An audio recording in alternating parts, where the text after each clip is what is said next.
and welcome back to the Britt Mayer Show. Today we have something special for you because the whole team is on vacation. We are officially off for the summer, for the week. And instead of leaving you high and dry, we decided to go back into the archives over the last year and a half, and to pull out a few episodes that you guys really enjoyed. The ones that spoke to you, that you reached out to us about, that you shared, that we got so many messages on this specific conversation that I'm really excited to get it out in front of you again. But before we do that, I would ask you that wherever you're listening to subscribe to the Britt Mayer Show. We are live across all platforms, and it helps really us to just continue to build this, to put amazing conversations in front of you. Now, this specific conversation was one that I still think about after the conversation aired. I was left thinking I had no idea about all those dark corners when it comes to the wild, wild west of IVF. So I would really encourage you to listen to this entire conversation, to share it. Please leave a good review if it's helpful. And I'm excited for you to listen to it again. So with no further ado, here is my conversation with Katy Faust on the world of IVF.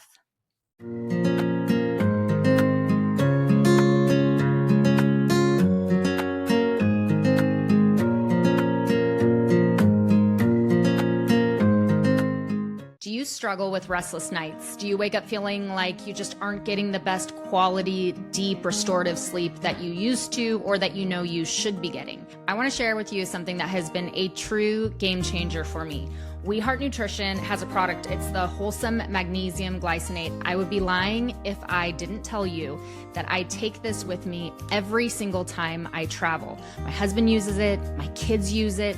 I love it. It has radically changed how good I feel in the morning when I wake up and I know I've gotten good, high quality sleep. One of the reasons why I love We Heart Nutrition is because they don't shortcut their ingredients. They use top shelf, quality sourced ingredients like their 100% pure chelated magnesium, specifically glycinate. It's the best for superior absorption and it's gentle on the stomach. I have taken magnesium before that's rough.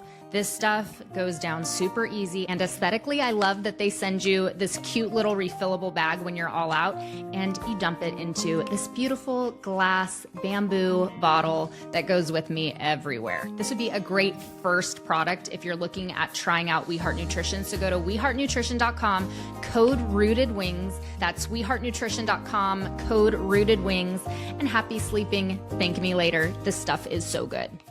Today, I am joined with my friend Katy Faust. I have been watching her for years from afar, but I am so excited to have her finally sit down with us to just have a very honest and raw conversation about the wild, wild west that is IVF. And we're just going to go straight into it. I really want her to just be able to be raw and unfiltered because that's what this show is about.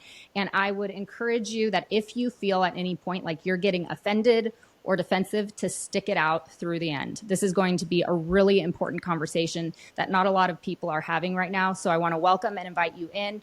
Katy Faust, thank you so much for joining us.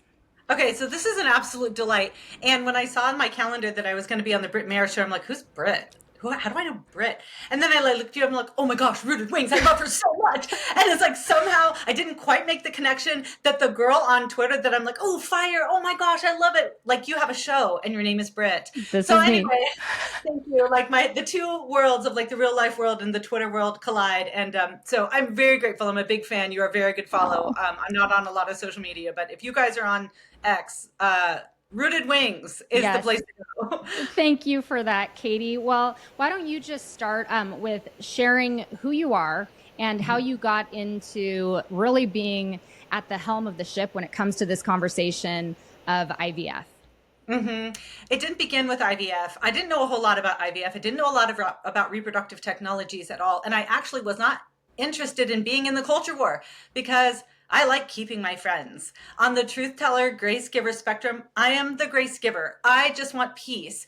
But it was honestly in the gay marriage debate that I thought, okay, this is a line too far. What I saw in that conversation was the weaponization of children's greatest pain and losses to advance a political aim, to advance a cultural narrative. Specifically, that kids don't care if they have two moms or two dads. which functionally means kids don't care that they've lost their mom or dad. And I have had an awful lot of up close and personal experience with kids, whether it's 3 decades of work in youth ministry, whether it's the former assistant director of the largest Chinese adoption agency in the world, whether it's the mom of 3 biological kids and 1 adopted kid, and obviously, working with other moms with kids. And my husband, also the product of divorce. I'm a product of divorce. He was a pastor at our church for, 14 years, senior pastor for 14 years. We've done lots of marriage counseling. We've done lots of counseling of people who grew up in fragmented homes.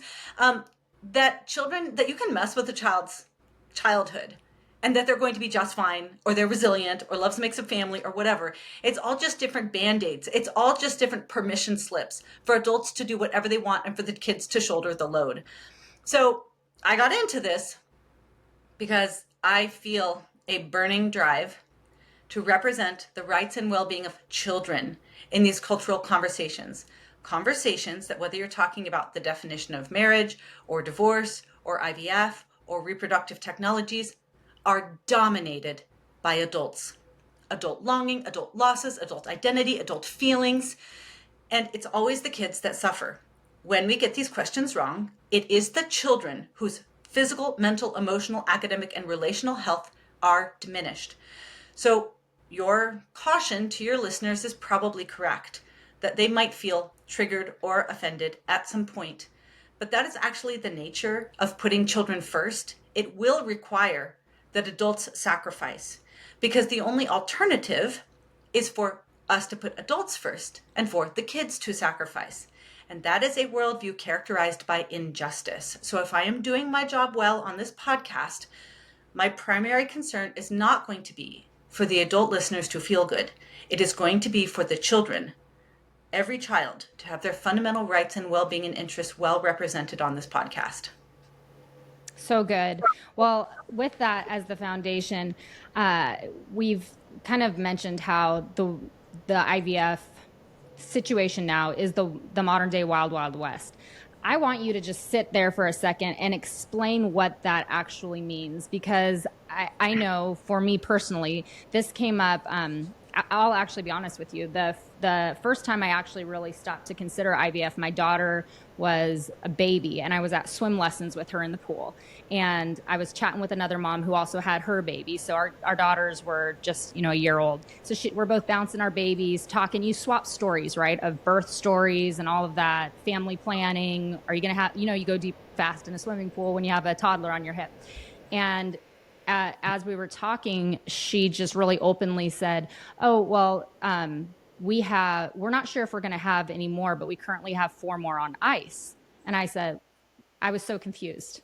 I was like, you have 4 more on ice? She said, oh, well, this, our baby was IVF. We waited a little long to start having babies. And so we're not really sure what we're going to do.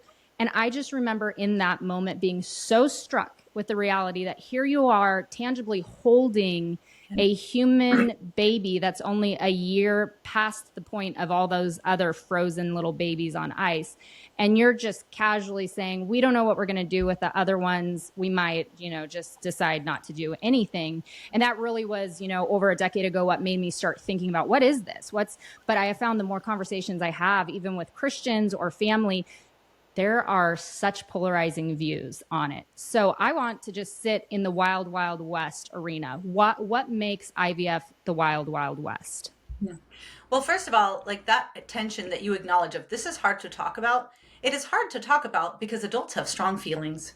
And those strong feelings tend to run the table when we have these kinds of conversations. If adult feeling is in the driver's seat, then I'll tell you what, we are going to get all manner of child victimization, and we do, and we are, and that's exactly what's going on.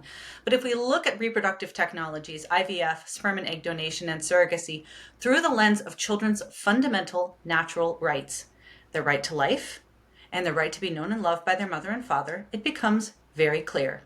Maybe hard to stomach, but incredibly clear. So I'm going to talk about what IVF is from the perspective of the child.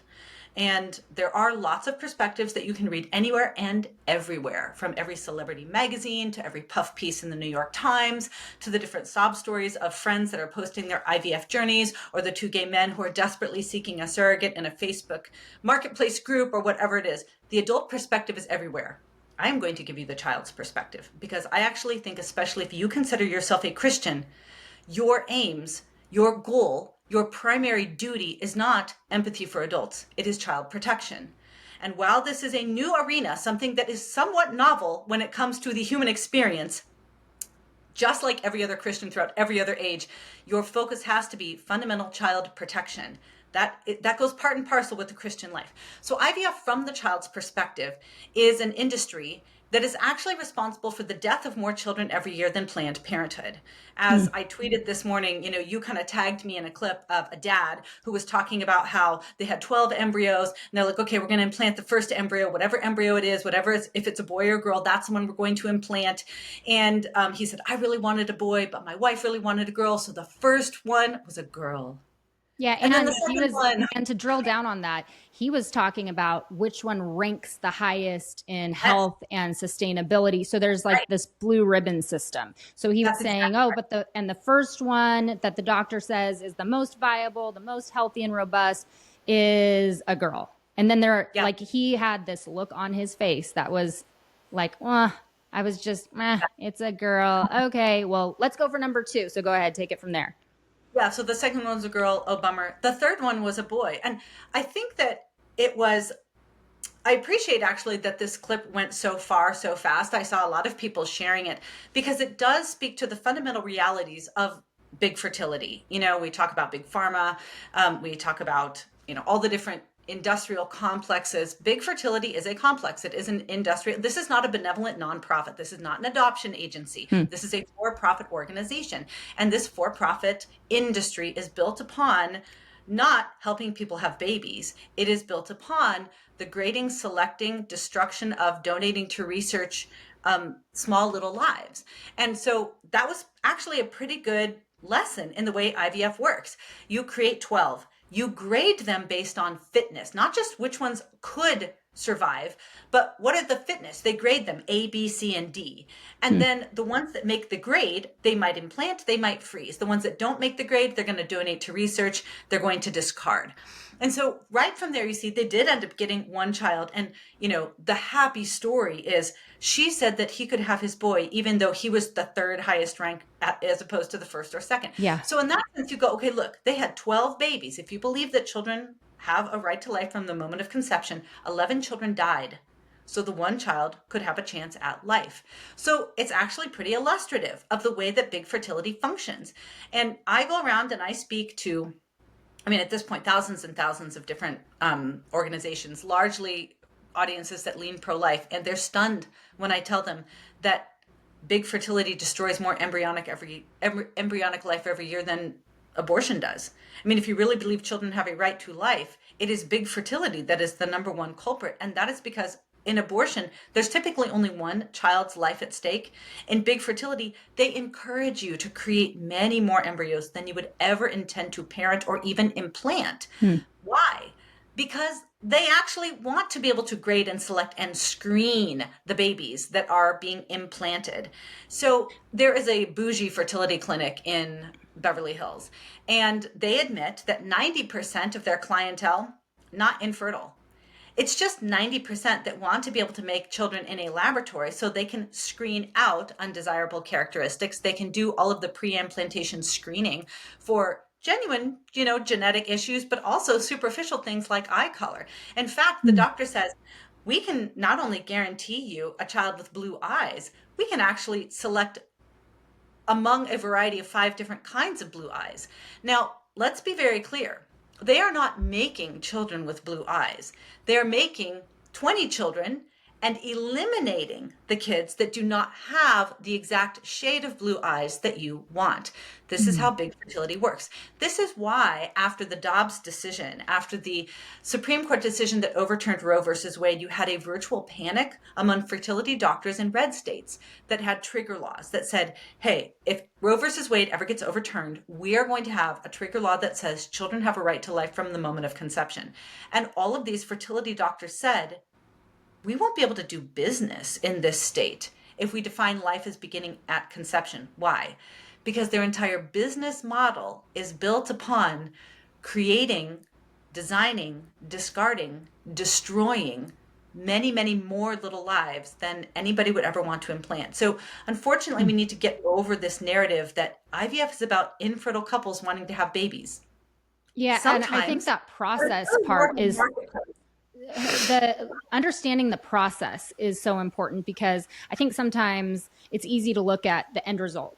Like the end result is it's a happy family. Everyone got what they wanted. There's a mom and a dad, or there are two dads that somehow can do it without mom. Their moms aren't needed, or there are two moms and dad's not needed. But the baby's, everyone's happy. Yay, it's the modern American family, which I want you to get into that aspect, and even going into the cellular level that's imprinted on children who are denied a mother or a father. Even in sweet redemptive adoption stories, there's still on a cellular level a marking of that loss. But I think that the process is so important, because really when you describe it, it's a process of eugenics. I mean, how can we look at it any different? That we are actually saying we're going to not only manufacture and churn out human beings, which has its own set of ethical concerns, but then we're going to go in and we will select the ones that are best fit. That's right. And then the rest are, they're just deemed not good enough. That is eugenics 101. All right, ladies, moment of truth. Why are we still wearing brands that betray women? The Riley Gaines Be Bold collection from XXXY Athletics launched on Title IX's 53rd anniversary, standing for Fairness for Women. Title IX is a 1972 law that ensures equal protection for women in sports, but debates and men crushing women in women's sports have threatened its legacy. Riley Gaines, who faced unfair competition against a male, Leah Thomas, in 2022, partnered with XXXY Athletics for this red, white, and blue line. The first drop has an oversized tee with Title IX's 37 words, a Save Women's Sports hoodie, and a bunch more. With 80% of Americans supporting fairness in women's sports, XXXY Athletics, founded by ex-gymnast Jennifer Say, rejects woke narratives, unlike Nike or Lululemon. This isn't just clothing, it's a stand for biological reality and women. So get the Be Bold collection at thetruthfits.com. Use promo code RootedWings20 for 20% off. That's RootedWings20 for 20% off at thetruthfits.com. Yeah, that's exactly right. What is going on, you have accurately described as a wild west. There are some states, especially regarding surrogacy, that have just virtually, it's just the most sickening kind of marketplace in children that you're ever going to find when it comes to like foreign buyers. Of course, this is always a story of the rich buying and the poor selling. We've got children being trafficked across borders in ways that's completely indistinguishable from baby buying. What's going on specifically in California is close to 50% of their surrogates are foreign nationals. The vast majority are from China. Whoa, 40%. Wait. Okay. Go back to that, because this is new to me. I know that California just signed the law that now my insurance has to pay for IVF for whoever has insurance in the state of California, which is virtually everyone. But what did you just say about foreign rental wombs? Because honestly, this is brand new to me.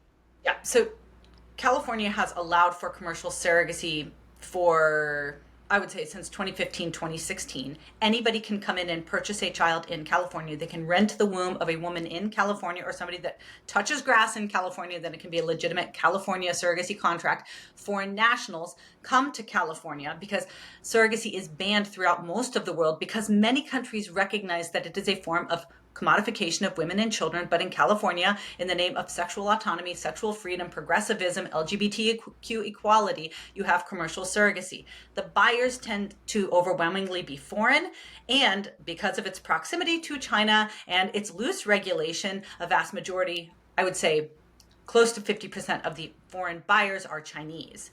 Now, these Chinese nationals, very often they don't even come to the United States. They'll have some kind of agency worker that will monitor the child and then fly the child back. There's several problems with this. Number one, that baby is a U.S. citizen because they were born here. And now the Chinese nationals have a foothold in terms of immigration. But I will tell you the biggest problem with that is about 40% of the people commissioning surrogate-born children that are Chinese in California are single men over the age of 40.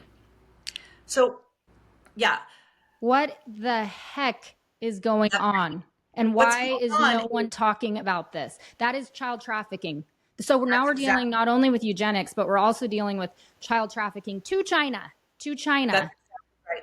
Well, and not just to China, it's happening everywhere. I mean, Mexico has a thriving surrogacy market because you can get surrogates, it's sort of bottom basement surrogate prices in Mexico, looser regulations, not as much high Oh control. my gosh. Surrogates Katie, are eating or where do the kids go? So they're, because obviously I'm in shock right now. You and I did not prepare this part. So you got these foreign Chinese men that come over and rent an American womb in California. It's a California baby, human, that then is shipped to China. So you have an American citizen infant that's being Yep. shipped to a Chinese man. Yep. Then what? Yeah, wouldn't it be nice? Wouldn't it be nice if they were, known to social workers, or if, for example, they Oh had my gosh. or background check? So one really good way to understand why what's going on in the world of big fertility is so egregious is by comparing it to the best practice of adoption. Adoption is by no means perfect, but I will tell you that we have had decades to develop best practice around adoption. And there are a lot of things that we've learned in terms of adoption that would be very useful and helpful if we wanted to actually ensure and elevate child well-being, the best interest of the child in big fertility. Nobody's doing that. So what are some of the problems going on with big fertility? Number one, when I was at the adoption agency back when I was sort of young and green and idealistic, I remember telling my founder, I said, there's this one couple, I'm trying to get them approved, but boy, there's been a lot of red flags, and we've had a lot of road bumps, but I'm going to get them approved, don't worry. And she said, you misunderstand. We're not here to approve the adults. We're not here to give every adult that wants a baby a baby. We are here to provide loving parents with every child who has lost them. The adults might be paying us, but the child is the client. Wow. When adoption is done right, every baby that needs a home is going to be placed in a vetted and screened and loving home by parents who, as much as we can, are going to do their best to raise the child as if the baby had been born to them. The child is the client. In big fertility, the adults are the client, whether they are heterosexual or homosexual, single or double or triple, men or women. The goal is to get those adults a baby, regardless of the cost to any other children, regardless to the cost to that child. In adoption, the adults do hard things on behalf of the children. Adoptive parents like me and like many of your listeners understand what I'm talking about. You went through months of screening and vetting and background checks and home studies, references, post-placement reports, training, because social workers are not fools. They understand that just because we say we intend to parent a child, that does not provide the same level of safeguards to bring an unrelated child into our home. In big fertility, the children do hard things on behalf of adults. They literally will lose their life, they will lose their right to their mother or father, and they will be placed with people who have no kinds of screening or vetting or background check, even though they may be completely unrelated to the child. And I'll tell you, here's the other thing that I think makes it very, very clear that this is not about helping people have babies. This is a marketplace of children. In adoption, one of the things I was responsible for at the adoption agencies was compliance with international, federal, and state level protocols. And a lot of those centered around the reality that money could never go from the intended parents to the birth mother, or from the prospective adoptive parents to the first family. If, for example, some of the money that my husband and I paid for the adoption process went directly to my son's birth mother, who we don't know because it was, because children in China are abandoned without any identifying information. But if for some reason we had paid her $5,000, it would no longer be a legitimate adoption. They would say, you are trafficking that child. You are paying for a woman to relinquish her baby. That's not adoption. That is baby selling. So big fertility is built on direct payments to genetic parents and birth parents. Nobody is donating sperm. Nobody is donating eggs. And very few women will altruistically serve as surrogates. Everybody is buying and everyone is selling. You are paying for a sperm donor to relinquish his parental rights. You are paying to purchase eggs with the understanding that that woman will never try to be the mother of the child. You are paying for the surrogate to sign a pre-birth registration saying, I renounce my parenthood, my motherhood to this child before they're even born.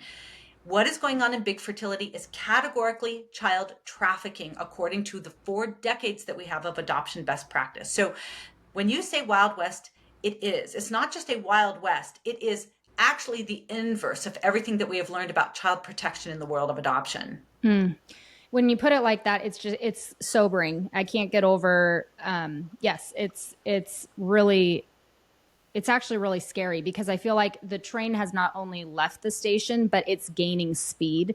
And we're seeing high ranking politicians in the conservative circles that you and I both know are making really poor decisions with their promises when it comes to IVF to the American people. And it makes me really sick and angry, because I want to shake everyone and say, what are we doing here? Why is no one drilling down on these important conversations like you and I are having right now, to say we're talking about eugenics and child trafficking, and we're wrapping it up in pretty wrapping paper and making it look like it's an altruistic thing, but it's very dark. And there's a lot of loopholes where kids can be very, very, very hurt. Where in the world do we go from here, Katy Faust? Well, let me pick up on, what we're talking about with the commercial surrogacy. That's actually kind of old news. California's been doing that for probably close to a decade. What is new is the thing that you just brought up, where Gavin Newsom didn't just say, hey, we can do commercial surrogacy. He redefined infertility. He actually redefined what fertility and infertility services include. It used to be 6 to 12 months of unprotected heterosexual sex that didn't result in a pregnancy or live birth. But now, infertility is somebody who is single. Infertility is somebody, two men or two women that cannot get pregnant no matter how much intercourse they have. That's right. So what happens when you subsidize IVF for somebody who is single or someone in a same-sex couple? From the child's perspective, what you're doing is you are manufacturing orphans. You are manufacturing motherless and fatherless children. When you redefine infertility, what you're saying is this adult's desire for a child, some kind of biological connection to a child, is more important than the child's fundamental right to be known and loved by their biological parent. What you're saying is their desire to have a baby is more important than that baby's right to be raised in a home that is statistically the one that is going to provide them with the most love, safety, care, and their biological identity. When you redefine infertility, what you're saying is we endorse identity struggles that the children who are created through third parties overwhelmingly deal with. And we are endorsing what you said before, actually almost a cellular modification of the child. Like, we don't have a whole lot of data at this point on how children's physical bodies are impacted when a third party is used to create them. But we do know the incredible harms of father loss through conventional means. And what you were talking about earlier is there was a study done in 2017 on the cellular impact of father loss, where they looked at children, young boys and young girls, whose father was absent due to death, incarceration, or divorce. And what they saw was the end caps of the child's chromosomes, the telomeres, were shortened through that father loss. What are telomeres for? Well, it just determines your lifespan and your overall health. I mean, when you talk about messing with children and their connection to their mother and father, you are altering their bodies at a cellular level. So, congratulations. Adult desire, their identity, their unwillingness to partner with somebody of the opposite sex, whether it's because of an identity issue or just it's inconvenient or this is how I want to live, that's fine. You're just doing it on the backs of, the lives and well-being and rights and longevity of children. And that infuriates me. It infuriates. Well, it should, even if for people who aren't Christians, it should infuriate them. I hope that this is like a gallon of cold ice water splashed onto our faces, because we need to wake up to the reality of the devil is in the details in all of this. One of the pushbacks I get, Katy, even when I've talked to family, we were out in Sedona a few months ago, and this became a heavy conversation around the fireplace. I'm going to send this to all my family now, because they'll remember. People were sweating. It was like a long conversation about the pushback being, well, what about families who you've got a loving mom and dad, husband and wife, and there's an infertility issue, and they want a child of their own. And so is it wrong? Is it unethical for them to seek out IVF? What if it's dad's sperm, mom's egg combined? They're going to make 3 babies, and they're going to implant all 3 and take on all the risks. Is that bad? Is it unethical? Is there still any dark corners that we need to expose on that? Or is that okay? Yeah. That is obviously the question that a lot of people pose, but what about this very narrow possibility of doing it in ways that don't violate any child's right to life or right to their mother and father? And while that's technically possible, any person that's gone through IVF will tell you, not only is it cost prohibitive, but your doctor will probably advise you against it. I mean, if you're going to spend $10,000 to $20,000 on a round of IVF, I mean, you don't want just 3 babies, because I'll tell you what, the failure rates are pretty high. You want 6, you want 9, you want 12. So that when the first 2 or 3 rounds of multiples, well, like twins that you've implanted, fail, you want to be able to go back and get the other ones right away. You don't want to have to go through the process of recreating the embryos again. Further, if you develop 12, then you will be able to grade them and figure out which ones are the most viable or the ones that make the grade. I mean, those other 6, I mean, they're really going to dampen your chances anyway. And one of the very few things that fertility clinics do have to report is their live birth rates. What is their success rates? And so you choosing to take this path of actually implanting all the embryos, not creating excess embryos, not doing any kind of grading or selecting, it's going to be bad for the clinic because it's not going to be as successful and you are going to tank their numbers. So I've now talked to thousands and thousands of people across the country in podcast form, on conference form. So far, I've known and been alerted to six couples who have used IVF who didn't destroy any child's right to life, any child's right to their mother and father. That means they did not freeze any children. Wow. Because if you freeze the babies, most of the time, those babies do not, at least all of them, do not emerge from the freezer. And all 6 of these people were rich. The truth is, it is cost prohibitive to do this in a way that honors children's right to life and right to their mother and father. That is why so few people do it. So from a children's rights perspective, it is possible to pursue IVF without destroying any child's right to life or right to their mother and father. It's just cost prohibitive, it's improbable, and your doctor isn't going to like it. So then what do we do with this place that we find ourselves, this part of the story where we are seeing, like I said earlier, the train taken off out of the station and it's gaining speed and it almost feels like it's out of control now. You know, we're having policies put in place where I have to pay for other people to gain access to child trafficking and eugenics, and I have no idea what's being really done there, what's happening to all the babies who are discarded. You know, you mentioned that research, what kind of research, like it all just really seems dark and murky, but it also seems like it's going so fast. So with all of that, with this wild, wild west that we're living in, what do we do from here as Christians, but also as maybe you have Gnostics and atheists or people of other faiths who recognize that this is human rights violations? What is our role in this part of the story? You have to decide. The question is it us or is it them? That's it. Who's going to be ultimately protected? Whose rights, desires, longings are going to be elevated to the primary role, the primary position, the seat of determination? You have to choose. You can either cater to adults and what they want, or you can protect the rights of children. You can't have both. You're going to have to choose. A just society will say, we're going to choose the kids. We're going to protect their right to life. We're going to protect their right to life from both the baby taking industry of abortion and the baby making industry of IVF. We are going to protect their right to their mother and father from big fertility that separates anywhere from 30 to 60,000 children a year from their mother or father or both. But we're also going to protect children from rampant divorce that separates hundreds of thousands of households a year for things that don't have to do with abuse and adultery and abandonment, but just because adults have fallen out of love.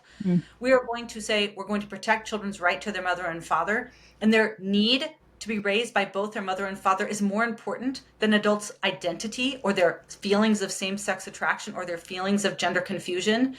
We are going to say that even if you're struggling with infertility, children's right to their mother and father, children's right to life is more important than your desire to have a child. That in all of those situations, I mean, you've probably noticed a trend here. At some point, every adult has to choose. Is it them or is it me? And if you're doing children's rights correctly, every adult at some point is going to have to sacrifice, because the only alternative is for children to sacrifice for adults. That is an injustice, especially if you consider yourself a Christian whose entire biblical corpus is built upon the strong sacrificing for the weak, in specifically charging us with protecting the most vulnerable. There's like 40 verses in the Old Testament about defending the fatherless. That is the way to go.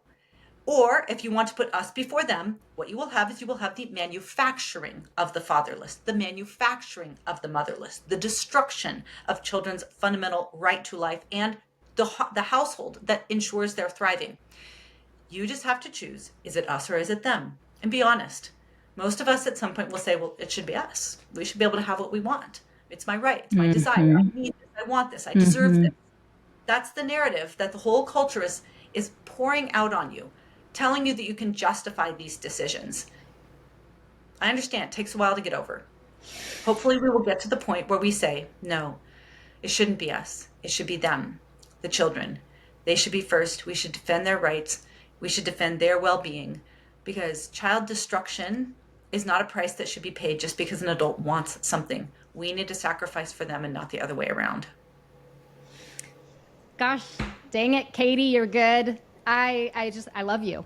I love you. You're amazing. I am so thankful for your work in this arena, because I really do think that we're late to the game, but you are tip of the spear in this. And I'm so thankful for how intelligent you are and how deep you dig into this and how willing you are to be really the target, of come at me, say all the mean things you want, but I am going to stand for what is truth, and I'm going to speak truth to power.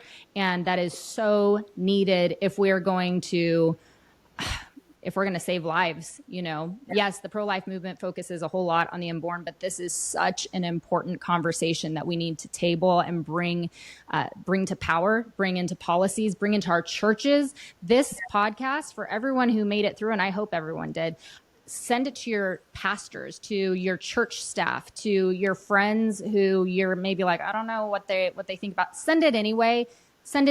Katy and I both made a decision long ago to cross that bridge of being afraid of what friends, family, and church was going to think of us. And I promise you, it's better on the side that we're standing on.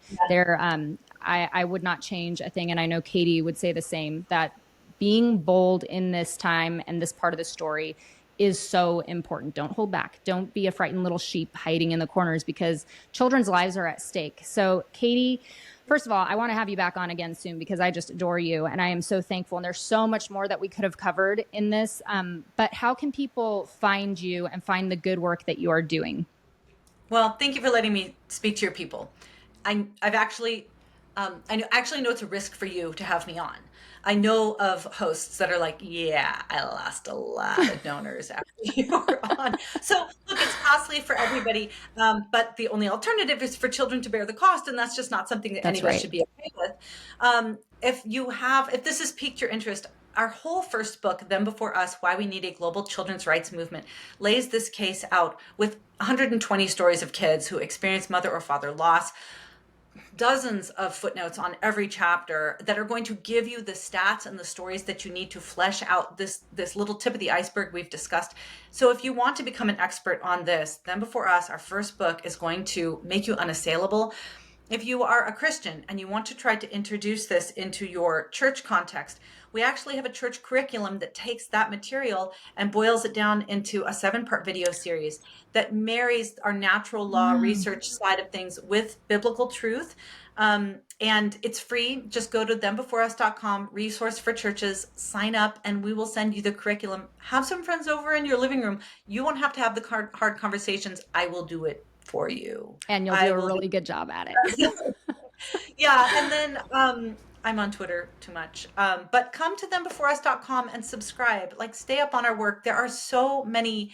We've been trying to talk about, like, how do we describe what Them Before Us is and what we're doing? And it's like, I feel like it's like next gen child protection. Child protection. Yes, it is. That's a great way to phrase it. Yeah, that we just have never had to face before as humanity. But if we do not get this right, we are sunk, we are Yeah. tanked, we're cooked. We're cooked if we don't Yeah. get these things right. So come and follow our work. I would love for you to stay connected to us.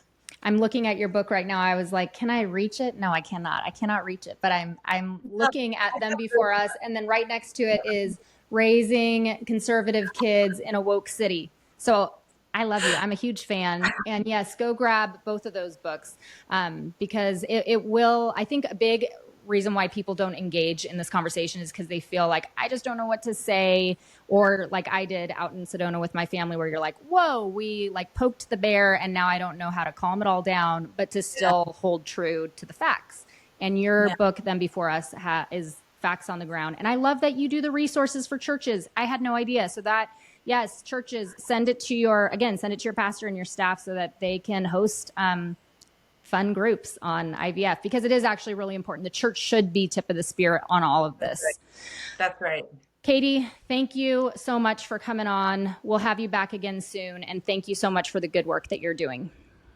Thank you. Thank you. Great to chat.